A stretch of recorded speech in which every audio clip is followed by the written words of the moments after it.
Bonjour, je suis le docteur Yves Psalti. On s'est posé la question la fois passée, la semaine dernière, est-ce que le sexe est important pour la survie de couple? La réponse est claire, non.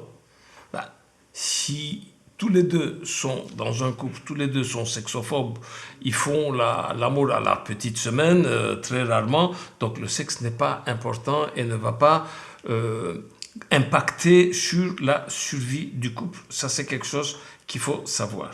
L'idéal dans un couple, c'est de pouvoir s'entendre à deux niveaux, sur la quantité et la qualité. Quantité, ça veut dire vouloir plus ou moins les mêmes fréquences de rapport sexuel. Ça veut dire que les gens ont plus ou moins la même libido.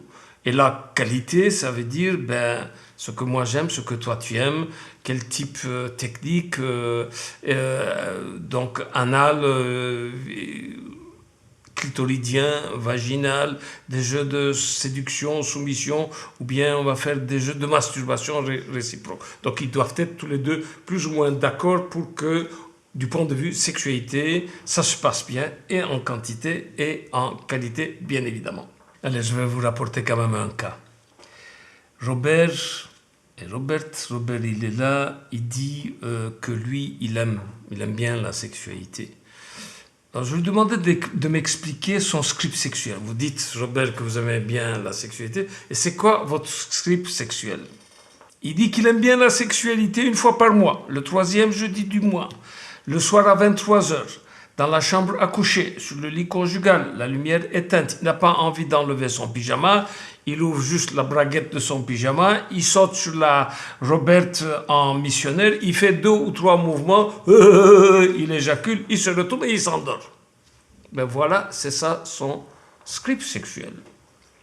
Par contre, elle ne joue pas du tout dans la même division que lui. Elle, ce qu'elle aime, c'est plusieurs fois sur la semaine.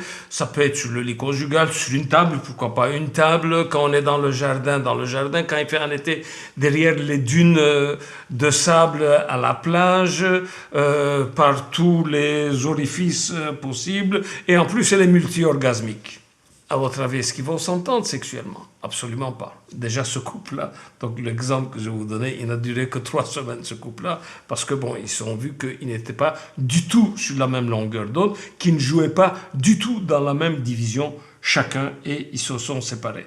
Alors, si lui, vraiment, il voulait qu'on le prenne en charge, j'en ai jamais revu, le Robert, s'il voulait qu'on le prenne en charge, on peut le prendre en charge, mais il faut qu'il soit un bon patient, pas un mauvais patient. Le mauvais patient, c'est le touriste. Il est là, on ne sait pas pourquoi il est là, il vient, il passe et il s'en va. Vous lui donnez des devoirs, il ne va pas faire des devoirs. Il faut un bon patient, et la définition du bon patient, ça veut dire qu'il doit être curieux, il doit être motivé, et surtout se dire, une des conditions, le sexe c'est pour moi, c'est pour mon propre bien.